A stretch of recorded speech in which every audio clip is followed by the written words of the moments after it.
मैं समय हूं और मेरा चक्र निरंतर चलता ही रहता है। मेरे इस बहाव के रास्ते में न किसी सुख की रुकावट है और ना ही किसी दुख की। फिर भी मैं गंगा पुत्र की भांति चुपचाप खड़ा सब कुछ देखता ही रहता हूं और इसके सिवाय मैं कर भी क्या सकता हूं, क्योंकि मैं समय हूं। बहुत याद आते हो तुम, बहुत याद आते हो तुम। जिस प्रकार अपनी हथेलियों पर भरी रेत तिल तिल कर गिर ही जाती है, ठीक उसी तरह हमारा ये जीवन बदलते समय के साथ हमारा साथ छोड़ ही जाता है। सर्कस। हाँ बाबू, ये सर्कस है और ये सर्कस है शो 3 घंटे का। पहला घंटा बचपन है,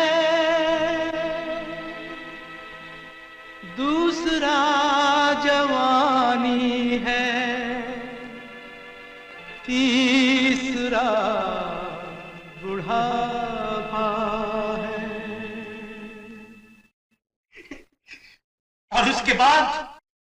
और इसके बाद हम अपनी इस जिंदगी को छोड़कर चले जाते हैं एक अनजान और अनंत सफर पर। चिट्ठी न कोई संदेश, जाने वो कौन सा देश जहां तुम चले गई। चिट्ठी न कोई संदेश, जाने वो कौन सा देश जहां तुम चले गए। चिट्ठी न कोई संदेश, जाने वो कौन सा देश जहां तुम चले गए, जहां तुम चले गए। किस दिल पे लगा के ठेस, जाने वो कौन सा देश जहां तुम चले गए।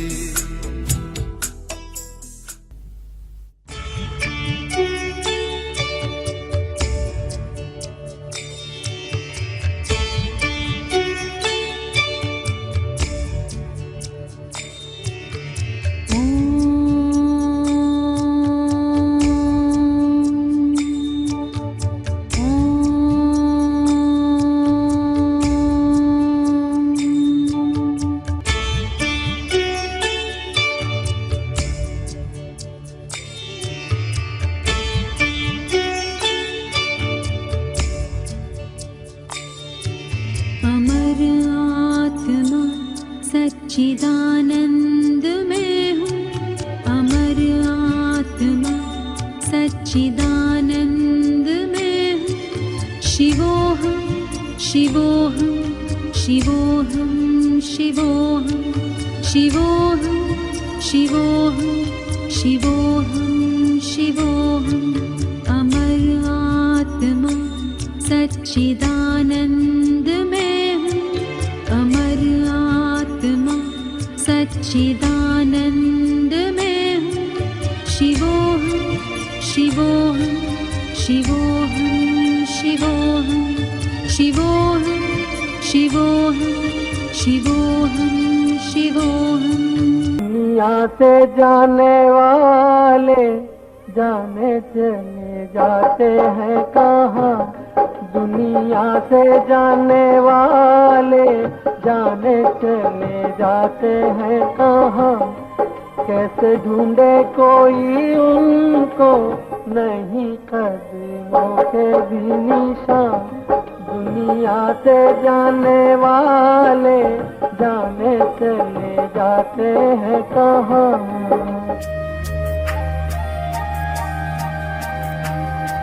बहुत याद आते हो तुम, बहुत याद आते हो तुम। बचपन का साथ था, सो एक दूसरे की नस नस से वाकिफ भी थे। उसकी तो शरारतें, उसकी जिद, उसकी ठसन किसी फिल्म की तरह आंखों के सामने घूमने लगता है, और उसकी हर शरारत, हर धमाका बड़े फिल्मी अंदाज में हुआ करता था। वो इस कदर उधम मचाता था कि एक दिन मुझे अचानक सत्तू वर्मा मिला तो उसके हाथ में मैंने एक ताबीज देखी। मैंने पूछा, सत्तू ये तूने ताबीज कैसी पहन रखी? बोले, इसे पहनने के बाद रात को 12 बजे के बाद कैलाश नहीं मिलता है। असली हुआ तो वो अब हुआ था, क्योंकि जवानी तो अल्हड़पन में ही बिता दी थी। लेकिन हाँ, स्वर्गीय राधे श्याम सेवा संस्थान के भंडारे की मनिंदगढ़ अध्याय की शुरुआत के बाद और उसकी जिम्मेदारी लेने के बाद उसने अभी अभी तो दूसरों की तकलीफ को समझना शुरू किया था।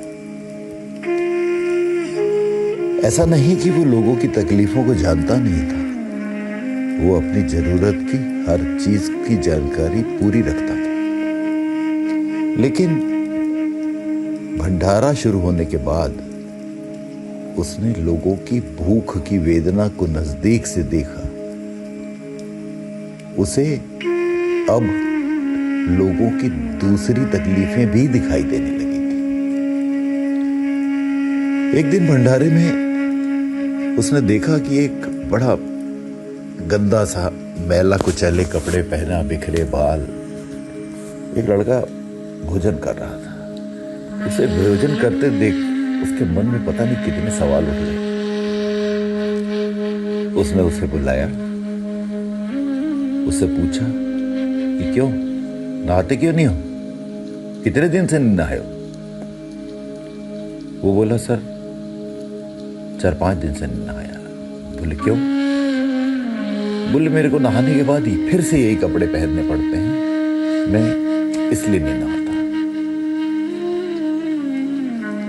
क्यों, तुम्हारे पास और कपड़े नहीं हैं? है ना, एक जोड़ी और है, लेकिन वो मम्मी पहनने नहीं देती। वो कहती है जब किसी के घर आएंगे जाएंगे तब पहनेंगे। उसकी इस बात ने तो उसके दिल को निचोड़ के रख दिया। उसने महसूस किया कि इस जहान में और भी कितनी तकलीफें। उसने फौरन रानू को बुलाया, विनायक को बुलाया और बोला, इस लड़के को जाओ वो नल के नीचे नहलाओ। नहा के वो लड़का पूरी तरह सज धज के जब तैयार होके आया, उस लड़के को भेजा। बोले, जाओ एक जैन जी की दुकान है उसके यहाँ भेजो। वो फिक्स थी उसके यहाँ भेज के उसकी मनपसंद नए कपड़े पहना के फिर विदा किया। वो कहता भी था कि मुझे इन सब से बड़ा अच्छा लगता है,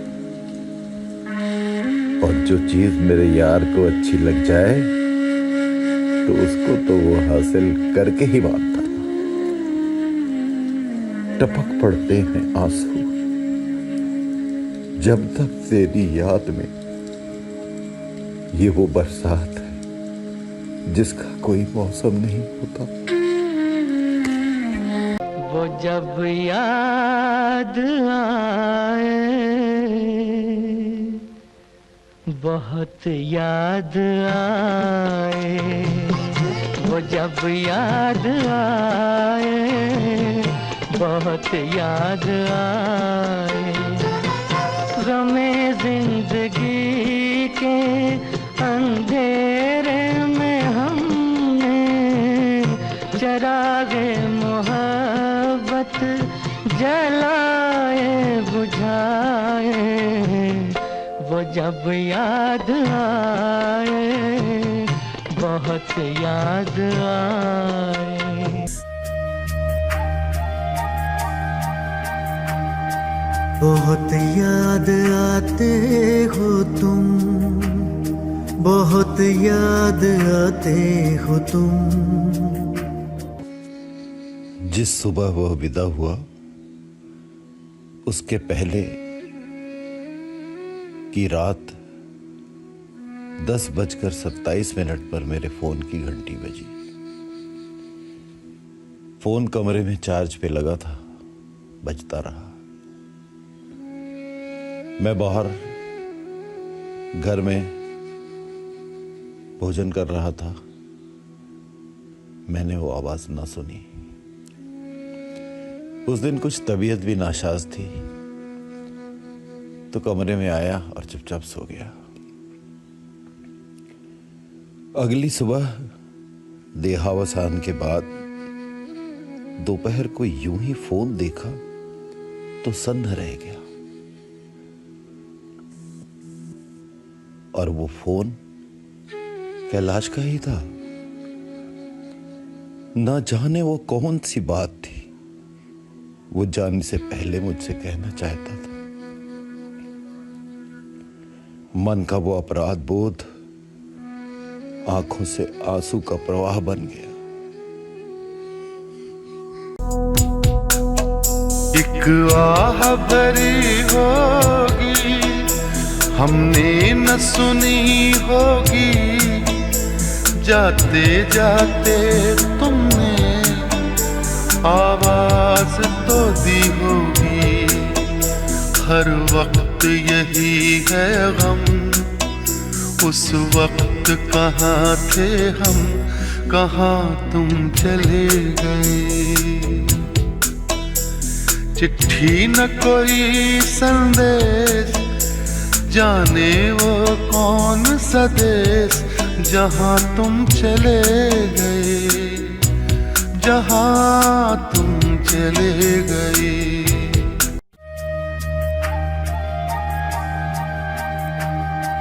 बहुत याद आते हो तुम, बहुत याद आते हो तुम। 1998 में जब लायंस क्लब का अध्यक्ष बना तो जिद्दी तो था ही, जिद भी थी कुछ ऐसा करने की जो मनेंद्रगढ़ में कभी नहीं हुआ। और वो दौर पंकज उदास का दौर था। और इस तरह पहली बार नगर में गजलों का एक शानदार प्रोग्राम शामे गजल उसके कार्यकाल में ही संपन्न हुआ। हनुमान मंदिर के पीछे एक व्यायामशाला और अखाड़ा हुआ करता था। वहीं कहीं उसके दिमाग में ये बात कहीं से घर कर गई कि नगर में एक अखिल भारतीय स्तर का दंगल कराना है। और जब कुश्ती की बात हो तो रुस्तमे हिंद और रामायण के हनुमान दारा सिंह की बात कैसे ना आती। मैंने तो कह दिया कि वो रायपुर तक तो आ जाएगा भाई, पर रायपुर से मनेंद्रगढ़ 8 घंटे कार से वो आने के दौरान आधे रास्ते से ही भाग खड़ा होगा। फिर जिम्मेदारी दी गई चरणजीत सलूजा को कि तुम्हारे जिम्मे एक ही काम है कि तुम रायपुर से उसे लहा फुसला के मनेंद्रगढ़ तक कैसे भी लेकर आओ।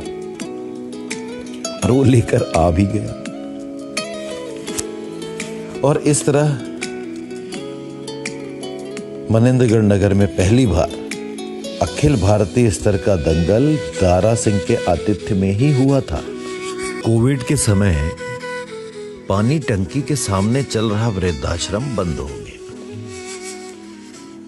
बस तब से हर बार एक ही रट थी उसकी, यार चलो अब हम लोग मिल के चलाते हैं।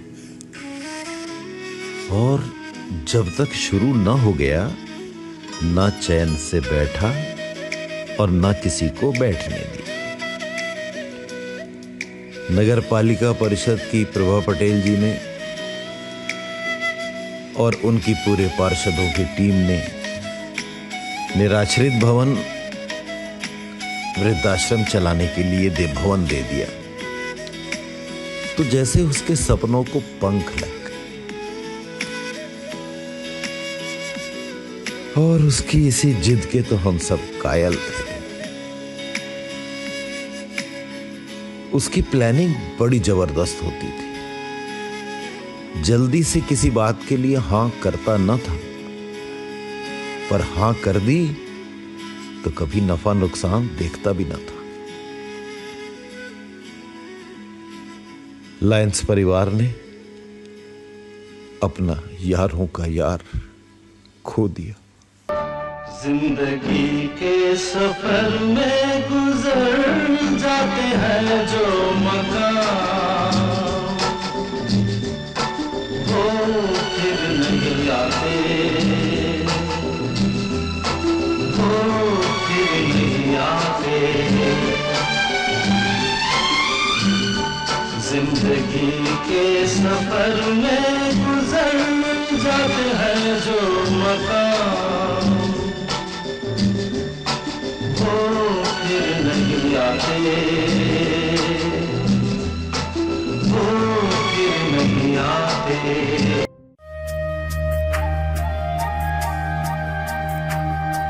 बहुत याद आते हो तुम, बहुत याद आते हो तुम। कैलाश के निधन का समाचार सुनकर वृद्धाश्रम के कई आश्रितों ने उस दिन खाना तक नहीं खाया। बहुत से लोग विलाप करते हुए उसके घर तक पहुंच गए। ब्लाइंड स्कूल के बच्चे तो अंतिम विदाई देने के लिए शमशान तक पहुंच गए। कौन इस दुनिया में किसी के लिए रोता है? यह इस शख्स की शख्सियत थी।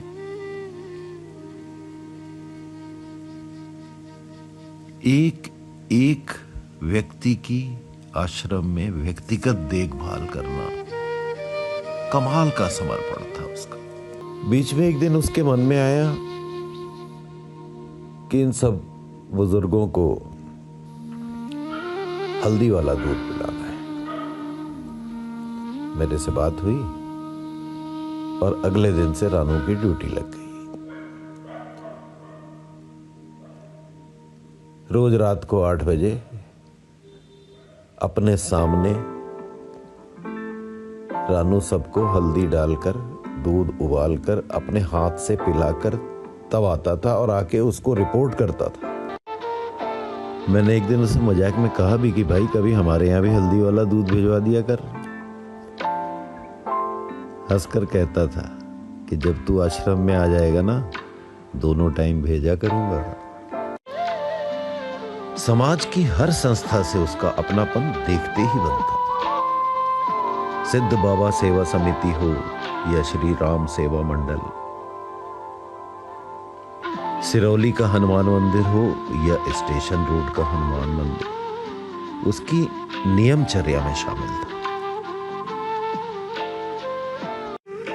श्री राम मंदिर हो या खाटू श्याम बाबा का मंदिर, अमरकंटक हो या शारदा माई का मैहर धाम,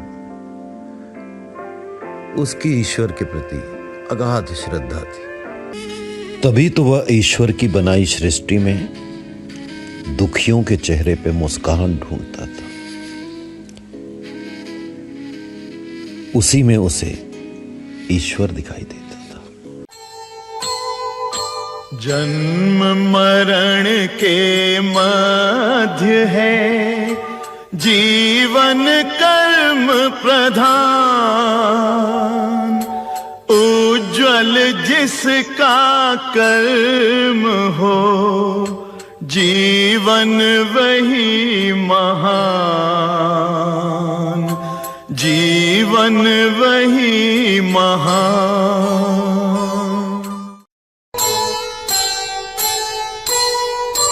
आंखें देखें मौन मुख सहा कहा नहीं जा, लेख विधाता का लिखा कौन किसे समझाए, कौन किसे समझाए।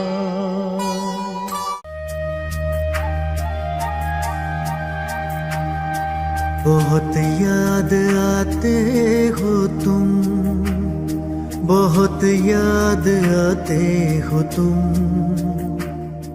समाज का कोई कार्य हो या परिवार का कोई कार्यक्रम, सब में बढ़ चढ़ कर हिस्सा लेना उसकी फितरत थी। और हां, अपनी सेहत के प्रति बहुत सतर्क रहता था। वकील के बिना तो वो कहीं आता जाता भी न था, और कई बार तो वकील चेहरा देखकर ही समझ जाता कि भैया की शुगर लो हो गई है, और फौरन टॉफी या फ्रूटी जो हमेशा साथ रहती थी फौरन हाजिर कर देता। महफिलें सजाने का शौक तो था, पर साल में 3-4 बार ही महफिल सज पाती, और जब सजती थी तो फिर शुरू होता था हंसी ठहाकों का दौर। नरोत्तम और शैलेश के गीत, पटेल साहब की शायरी, खुशियों के छलकते प्याले। उसे दोस्तों की मस्ती करता देख बड़ी मस्ती छाती थी। हर महफिल की शान था वो, हर महफिल की जान था वो। उससे बिछड़े तो मालूम हुआ कि मौत भी कोई चीज है। जिंदगी वो थी जो हम उसकी महफिल में गुजार आए। ये दुनिया,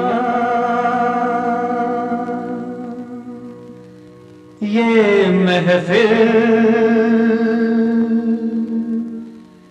मेरे काम की नहीं, मेरे काम की नहीं। ये दुनिया, ये महफिल मेरे काम की नहीं, मेरे काम की नहीं। ये दुनिया, ये महफिल मेरे काम की नहीं, मेरे काम की नहीं। ये दुनिया, ये महफिल मेरे काम की नहीं, मेरे काम की नहीं। सहरा में आके भी मुझको ठिकाना ना मिला, गम को भुलाने का कोई बहाना ना मिला। दिल पर से जिसमें प्यार को क्या समझूं उस संसार को। एक जीती बाजी हार के मैं ढूंढूं बिछड़े यार को। ये दुनिया, ये महफिल मेरे काम की नहीं, मेरे काम की नहीं। बहुत याद आते हो तुम, बहुत याद आते हो तुम। मूल से ब्याज ज्यादा प्यारा होता है। बेटे से ज्यादा दुलार बेटे के बच्चों से होता है। ये सत्य है कि पोते की जिंदगी का पहला दोस्त उसका दादा होता है, और दादा के जीवन का आखिरी दोस्त उसका पोता होता है। शौर्य से तो उसकी खूब चलती थी, और गुड्डो रानी की तो वो हर बात मानते थे। लाडो और मुन्नी की तो दादू से अक्सर झगड़ा भी होता कि आपका हमसे मिलने का मन ही नहीं करता है, आप रायपुर आते ही नहीं हो। और फिर दोनों बच्चे भाभी को पटा लेते, क्योंकि वो जानते थे कि हमारा दादू बहुत आशिक मिजाज है। दादी की मुस्कुराहट पे तो वो सौ जान न्यौछावर करता है। और बस भापा जी की सवारी निकल पड़ती थी लाडो की ओर। शौर्य ने अपने दादू के लिए कुछ पंक्तियां श्रद्धांजलि स्वरूप पोयम के रूप में लिखी। उसे मैं सुना देता हूं। There was a king who lived in Manendragarh. Nothing was impossible for him, everything was possible for him. He saved many lives. He made many lives. He cared me like a god. Yes, he was my god. His name was Kailash Khedia, the greatest dadus of all times. चल अकेला चल अकेला चल अकेला, तेरा मेला पीछे छूटा राही चल अकेला। चल अकेला चल अकेला चल अकेला, तेरा मेला पीछे छूटा राही चल अकेला। बहुत याद आते हो तुम, बहुत याद आते हो तुम। फूल तो मुरझाएंगे, बस तितलियां रह जाएंगी। एक दिन हर रूप पर कुछ झुर्रियां रह जाएंगी। जिंदगी की हर कथा का अंत देखा है यही, आंसुओं की एक कथा और सिसकियां रह जाएं। लाख कर ले हम जतन, ये सत्य कहता है यही। छोड़ जाएंगे जहां ये बस बस्तियां रह जाएं। मुस्कुराकर जिंदगी को जी लिया जिसने यहां, बस उसी के पास आखिर मस्तियां रह जाएं। सबके हिस्से तयशुदा हैं, एक अंधेरा दोस्तों, आप ही के पास क्या कुछ बिजलियां रह जाएंगी। शान शौकत और रुतबा कब तलक रहता यहां, तुम हटोगे और हस्ती कुर्सियां रह जाएंगी।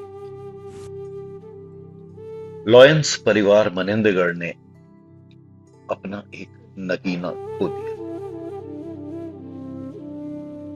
लॉयन कैलाश खेडिया के साथ बिताए पलों की यादों को पिरोकर आज हम सभी लॉयंस परिवार के सदस्य आपको अश्रुपूरित श्रद्धा सुमन अर्पित करते हैं। अलविदा दोस्त, अलविदा गुरु, अलविदा भापा जी, अलविदा शेरों का शेर लॉयन कैलाश खेडिया। अलविदा।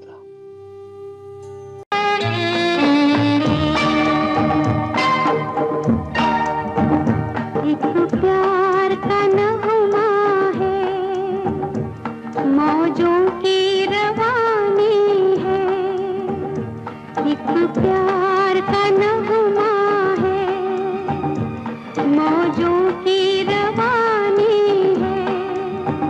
जिंदगी और कुछ भी नहीं, तेरी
तेरी मेरी कहानी है।